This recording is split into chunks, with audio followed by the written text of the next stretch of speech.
नमस्कार, मेरा नाम डॉक्टर सुवर्चला है। मैं जीवा फर्टिलिटी सेंटर्स में साइंटिफिक डायरेक्टर हूँ। सर्वाइकल स्टीनोसिस क्या होता है और इसकी वजह से इनफर्टिलिटी कैसे हो सकता है, आइए आज इसके बारे में हम जानने की कोशिश करें। सर्वाइकल स्टीनोसिस एक ऐसा कंडीशन है जहाँ पे सर्विक्स नैरो हो जाता है। अब ये सर्विक्स क्या है हम समझेंगे, लेकिन इस नैरोइंग की वजह से, यानी कि इसका जो द्वार होता है इसका छोटे होने की वजह से औरतों में प्रेगनेंसी मुश्किल हो सकता है। तो ये क्यों हो रहा है, सर्वाइकल स्टीनोसिस क्यों होता है और इसके क्या पॉसिबल इलाज के तरीके हैं, आइए हम जानने की कोशिश करेंगे। सो स्टीनोसिस क्या है समझिए। स्टीनोसिस एक मेडिकल टर्म है जिसमें कोई भी बॉडीली पैसेज अगर नैरो हो जाए तो उसे स्टीनोसिस कहा जाता है। अब जब ये नैरोइंग, जब ये द्वार छोटा होने का प्रॉब्लम सर्विक्स पे होता है, तब इसका नॉर्मल फंक्शनिंग मार खा जाता है और आपको इनफर्टिलिटी भी हो सकता है। तो सर्विक्स क्या है, पहले तो आपने सर्वाइकल स्टीनोसिस समझ लिया। सर्विक्स का जो द्वार होता है अगर छोटा हो जाए, नैरो हो जाए, तो सर्वाइकल स्टीनोसिस कहते हैं। सर्विक्स क्या होता है? सर्विक्स एक बहुत इंपॉर्टेंट स्ट्रक्चर है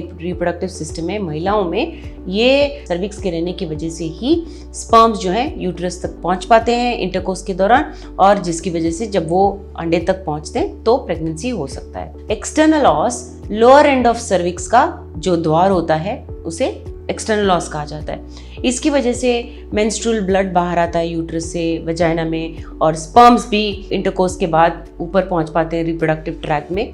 तो एक्सटर्नल ऑस भी बहुत ज़रूरी होता है। इंटरनल ऑस एक गेटवे होता है यूट्रस और सर्वाइकल कैनाल के। अगर आप यहाँ देखेंगे तो इसे इंटरनल ऑस कहा जाता है। ओवुलेशन के दौरान जब अंडा रिलीज होता है और ट्यूब में वेट कर रहा होता है, अगर स्पर्म्स रहे वहाँ तो इसी पैसेज द्वारा स्पर्म्स ऊपर पहुंच के ट्यूब में जब अंडा रहेगा तो उसे फर्टिलाइज कर पाते हैं। सो इंटरनल ऑस, एक्सटर्नल ऑस सभी बहुत ज़रूरी होते हैं और ये एक पैसेज होता है यूट्रस के लिए। सो नॉर्मल फंक्शनिंग क्या होता है कि अगर सर्विक्स का हेल्थ अच्छा रहे तो फर्टिलिटी में प्रॉब्लम कम होने के चांसेस होते हैं, क्योंकि अगर सर्विक्स अच्छा रहे, उसका ओपनिंग ठीक रहे, तो स्पर्म्स यूट्रस में और फिर फेलोपियन ट्यूब्स में पहुंच पाते हैं जहां फर्टिलाइजेशन हो सकता है। यही नहीं, सर्विक्स एक बैरियर भी फॉर्म करता है, यानी कि सर्विक्स एक समझ लीजिए गार्ड जैसा है जहां पे इन्फेक्शंस नहीं होने के चांसेस भी अच्छे होते हैं अगर सर्विक्स का हेल्थ अच्छा होता है। तो सर्वाइकल स्टीनोसिस क्यों हो सकता है? स्कार टिश्यू अगर रहा, पिछले कोई सर्जरी हुआ जैसे कि बायोप्सीज हुए, डायलिटेशन और क्यूरेटाज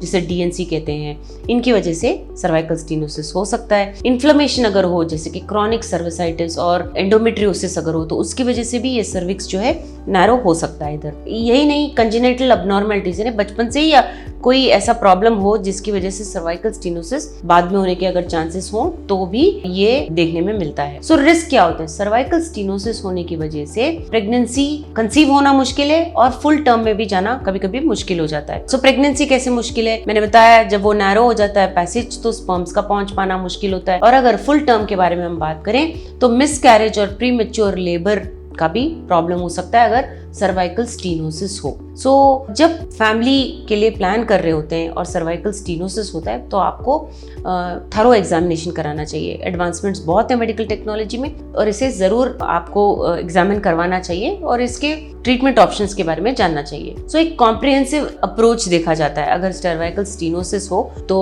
उसके डायग्नोसिस के लिए एक कॉम्बिनेशन जैसे कि मेडिकल हिस्ट्री हो गया, फिजिकल एग्जामिनेशन हो गया, ये सब किया जाता है और तभी कंडीशन को देखते हुए ठीक से ट्रीट करने का आपको सॉल्यूशन दिया जाता है। सॉल्यूशंस में सर्वाइकल डायलेशन हो सकता है, सर्जिकल प्रोसीजर्स हो सकते हैं या असिस्टेड रिप्रोडक्टिव टेक्नोलॉजीज हो सकते हैं। जब आप प्रेगनेंसी के लिए ट्राई कर रहे होते हैं तो इंट्रा यूट्राइन इंसेमिनेशन या इन विट्रो फर्टिलाइजेशन जिसे आप IVF के नाम से जानते होंगे, ये सब आप कर सकते हैं जब सिवियरिटी बहुत ज़्यादा हो। इसमें सर्वाइकल पैसेज ज़रूरत तो होती है क्योंकि जब हम एम्ब्रियो बनाते हैं वापस उसको यूट्रस में डालने के लिए सर्विक्स ठीक रहना ज़रूरी होता है, लेकिन सर्वाइकल डायलेशन के बाद जब एम्ब्रियो बन जाता है तो उसे गर्भ में डाला जा सकता है। अगर नेचुरली आप कंसीव नहीं हो रहे हैं तो ये भी आप कर सकते हैं, जिसके द्वारा सर्वाइकल स्टीनोसिस को हम बाईपास कर सकते हैं और प्रेगनेंसी के चांसेस बढ़ा सकते हैं। इसके बारे में अगर आपको और जानकारी चाहिए, आपको सर्वाइकल स्टीनोसिस है, आपके कंडीशन के मुताबिक कौन सा अप्रोच बेटर रहेगा, अगर आप बच्चों के लिए कोशिश कर रहे हैं, जरूर जीवा फर्टिलिटी सेंटर आइए। Thank you. A lot of effort has gone into making this video. Please like and subscribe us. Thank you.